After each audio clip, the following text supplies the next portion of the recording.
ആകാശവാണി. നമസ്കാരം. പ്രാദേശിക വാർത്തകൾ വായിക്കുന്നത് സുധിൻ സൈനുദ്ദീൻ.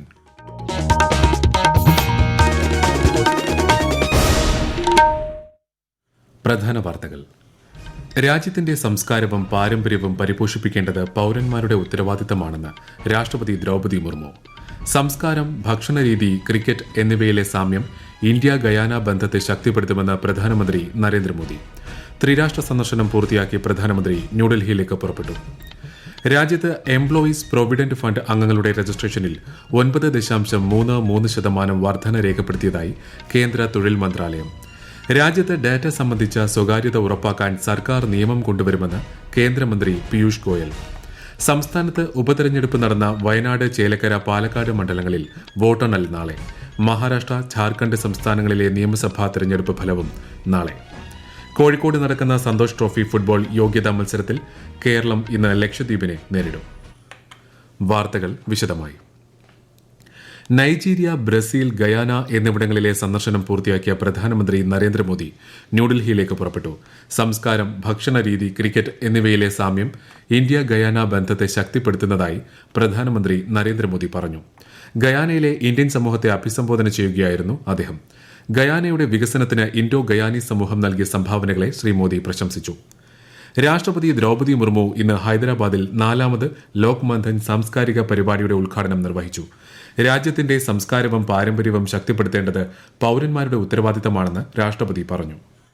भारत के धार्मिक मान्यताएं, कला, संगीत, प्रौद्योगिकी, चिकित्सा पद्धति, भाषा और साहित्य दुनिया भर में सराहा जाते हैं. सबसे पहले भारतीय दर्शन पद्धतियों ने भी आदर्श जीवन मूल्यों का उपहार विश्व समुदाय को दिया था. अपने पूर्वजों की इस गौरवशाली परंपरा को और मजबूत बनाना हमारा दायित्व है. 12 രാജ്യങ്ങളിൽ നിന്നുള്ള കലാകാരന്മാർ, സാംസ്കാരിക പ്രതിനിധികൾ തുടങ്ങിയവർ പരിപാടിയിൽ പങ്കെടുക്കുന്നുണ്ട്. ഇന്നലെ ഹൈദരാബാദിൽ നടന്ന കോടി ദീപോത്സവം പരിപാടിയിലും ശ്രീമതി മുർമു പങ്കെടുത്തു. രാജ്യത്ത് എംപ്ലോയീസ് പ്രൊവിഡന്റ് ഫണ്ട് ഓർഗനൈസേഷനിൽ പുതുതായി അംഗങ്ങളായവരുടെ എണ്ണം 18,81,000 ഉയർന്നു. ഈ വർഷം സെപ്റ്റംബർ വരെയുള്ള കണക്കാണിത്. കഴിഞ്ഞ വർഷത്തെ അപേക്ഷിച്ച് അംഗങ്ങളുടെ രജിസ്ട്രേഷനിൽ 9.33% വർധനയാണ് രേഖപ്പെടുത്തിയിട്ടുള്ളത്. വർദ്ധിച്ചുവരുന്ന തൊഴിലവസരങ്ങൾ, ജീവനക്കാരുടെ ആനുകൂല്യങ്ങളെക്കുറിച്ചുള്ള അവബോധം തുടങ്ങിയ ഘടകങ്ങളാണ് EPFO അംഗങ്ങളുടെ വർധനവിന് കാരണമെന്ന് കേന്ദ്ര തൊഴിൽ മന്ത്രാലയം അറിയിച്ചു. രാജ്യത്ത് ഡാറ്റ സംബന്ധിച്ച സ്വകാര്യത ഉറപ്പാക്കാൻ കേന്ദ്ര സർക്കാർ നിയമം കൊണ്ടുവരുമെന്ന് വാണിജ്യ വ്യവസായ മന്ത്രി Piyush Goyal. UK India business council സംഘടിപ്പിച്ച UK ഇന്ത്യ ടെക്നോളജി ഫ്യൂച്ചേഴ്സ് കോൺഫറൻസിൽ സംസാരിക്കുകയായിരുന്നു അദ്ദേഹം. സാങ്കേതികവിദ്യ, നൂതനാശയങ്ങൾ എന്നിവയിൽ രാജ്യത്ത് മികച്ച നിക്ഷേപ സാധ്യതയുണ്ടെന്നും കേന്ദ്രമന്ത്രി പറഞ്ഞു. പാർലമെന്റിന്റെ ശീതകാല സമ്മേളനത്തിന് മുന്നോടിയായി ഞായറാഴ്ച രാജ്യരക്ഷാമന്ത്രി രാജ്നാഥ് സിംഗിന്റെ അധ്യക്ഷതയിൽ സർവകക്ഷി യോഗം ചേരും. ഇരുസഭകളുടെയും സുഗമമായ പ്രവർത്തനത്തിന് എല്ലാ രാഷ്ട്രീയ പാർട്ടികളുടെയും പിന്തുണ ഉറപ്പാക്കുന്നതിനാണ് യോഗം. ഈ മാസം 25 മുതൽ ഡിസംബർ 20 വരെയാണ് ശീതകാല സമ്മേളനം.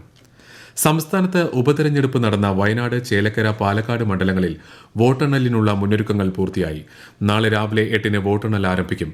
മഹാരാഷ്ട്ര, ഝാർഖണ്ഡ് നിയമസഭാ തെരഞ്ഞെടുപ്പിന്റെയും ഉപതെരഞ്ഞെടുപ്പ് നടന്ന മറ്റ് സംസ്ഥാനങ്ങളിലെയും വോട്ടെണ്ണൽ നാളെ നടക്കും. ഉപതെരഞ്ഞെടുപ്പ് നടക്കുന്ന വയനാട് ലോക്സഭാ മണ്ഡലത്തിൽ വോട്ടെണ്ണലിനുള്ള ഒരുക്കങ്ങൾ പൂർത്തിയായി. ഫലങ്ങൾ തത്സമയം അറിയാൻ വിപുലമായ സംവിധാനങ്ങളാണ് തെരഞ്ഞെടുപ്പ് കമ്മീഷൻ ഒരുക്കിയിട്ടുള്ളത്.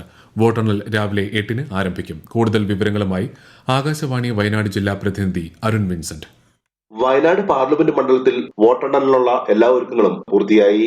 വയനാട്ടിലെ 3 നിയോജക മണ്ഡലത്തിലെ വോട്ടുകളെല്ലാം കൽപ്പറ്റ SKMJ സ്കൂളിലും, കോഴിക്കോട് ജില്ലയിലെ തിരുവമ്പാടി മണ്ഡലത്തിലെ വോട്ടുകൾ കൂടത്തായി സെന്റ് മേരീസ് LP സ്കൂളിലും, ഏറനാട്, വണ്ടൂർ, നിലമ്പൂർ നിയോജക മണ്ഡലത്തിലെ വോട്ടുകൾ അമൽ കോളേജ്, മൈലമ്പാടി സ്കിൽ ഡെവലപ്മെന്റ് ബിൽഡിംഗിലുമാണ് എണ്ണുക.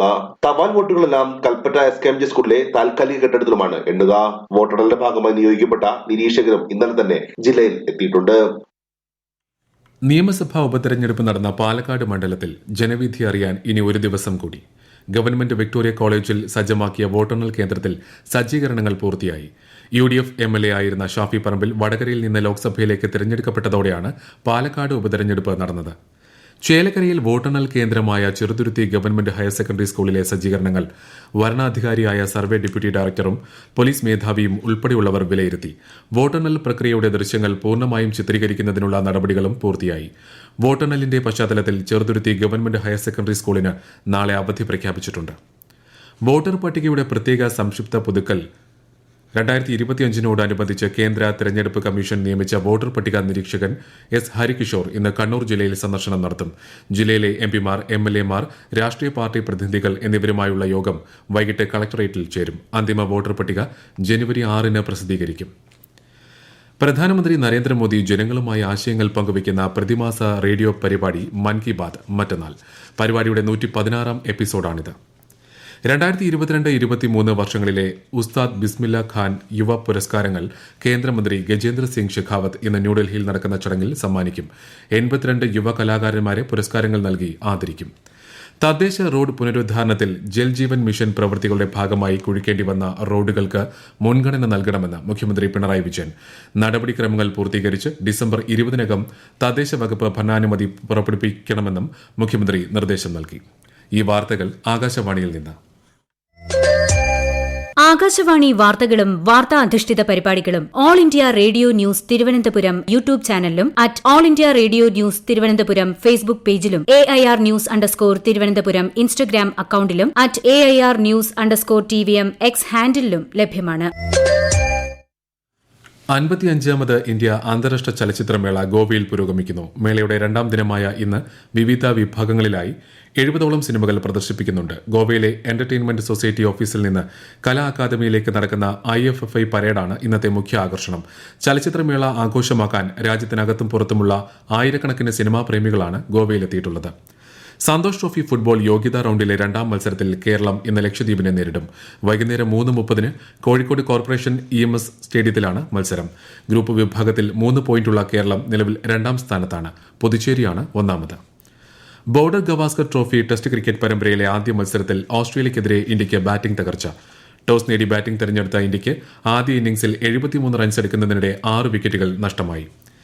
ചൈനയിലെ ഷെൻഷനിൽ നടക്കുന്ന ചൈന മാസ്റ്റേഴ്സ് ബാഡ്മിന്റൺ പുരുഷ സിംഗിൾസ് ക്വാർട്ടർ ഫൈനലിൽ ഇന്ത്യയുടെ ലക്ഷ്യ സെൻ ഇന്നിറങ്ങും. ഡെൻമാർക്കിന്റെ ആൻഡേഴ്സ് ആന്റോൺസണാണ് എതിരാളി. മധ്യപ്രദേശിലെ നർമ്മദാപുരത്ത് 68ാമത് ദേശീയ സ്കൂൾ ചെസ് ചാമ്പ്യൻഷിപ്പിൽ അണ്ടർ 17 വിഭാഗത്തിൽ കേരളം ജേതാക്കളായി. ചരിത്ര വിജയം നേടിയ ടീമിനെ മന്ത്രി വി ശിവൻകുട്ടി അഭിനന്ദിച്ചു. വിവിധതരം ഓർക്കിഡുകളുടെ വിസ്മയ കാഴ്ചയൊരുക്കി ഇടുക്കി ഇരവികുളം ദേശീയോദ്യാനത്തിലെ ഓർക്കിഡേറിയം. വരയാടുകളുടെ സംരക്ഷണ കേന്ദ്രമായ ഉദ്യാനത്തിൽ സജ്ജീകരിച്ചിരിക്കുന്ന ഓർക്കിഡേറിയം കാണാൻ നിരവധി സന്ദർശകരാണ് എത്തുന്നത്. ആകാശവാണി ഇടുക്കി ജില്ലാ പ്രതിനിധി രതീഷ് കൃഷ്ണ തയ്യാറാക്കിയ റിപ്പോർട്ട്. വിദേശ ഇനങ്ങൾ ഉൾപ്പെടെ 58 ഇനം ഓർക്കിഡുകൾ ഇവിടെയുണ്ട്. ഇരവികുളം ദേശീയോദ്യാനത്തിലെ പുൽമേടുകളിലേക്കും ചേവലക്കാടുകളിലേക്കും സന്ദർശകർക്ക് പ്രവേശനമില്ല. അവിടെ വളർന്ന ഓർക്കിഡുകൾ അടുത്ത് കാണുന്നതിനുള്ള സൗകര്യമാണ് ഓർക്കിഡേറിയത്തിലുള്ളത്.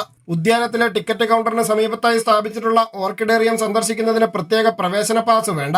2021 UNDP Jawaharlal Nehru tropical botanical garden and research institute എന്നിവയുടെ സഹായത്തോടെയാണ് ഇരവികുളത്ത് ഓർക്കിഡേറിയം സ്ഥാപിച്ചത്.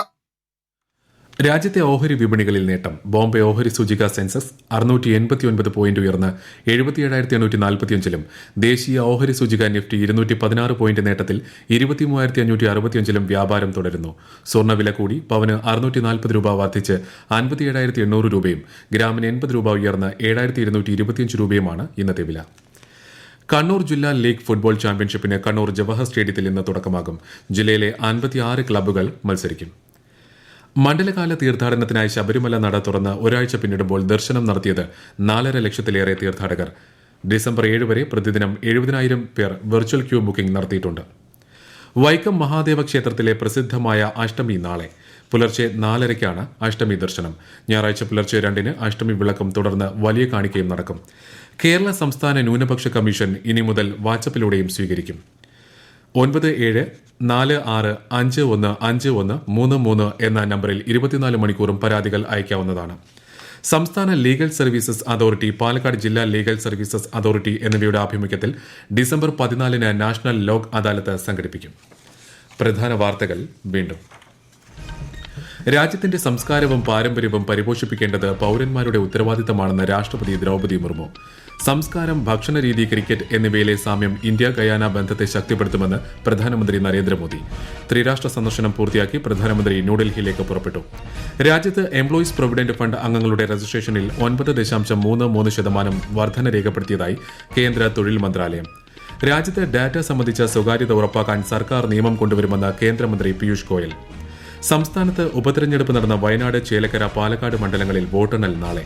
മഹാരാഷ്ട്ര, ഝാർഖണ്ഡ് സംസ്ഥാനങ്ങളിലെ നിയമസഭാ തെരഞ്ഞെടുപ്പ് ഫലവും നാളെ.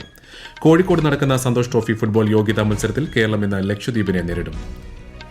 പ്രാദേശിക വാർത്തകൾ കഴിഞ്ഞു. അടുത്ത വാർത്താ പ്രക്ഷേപണം 12:50.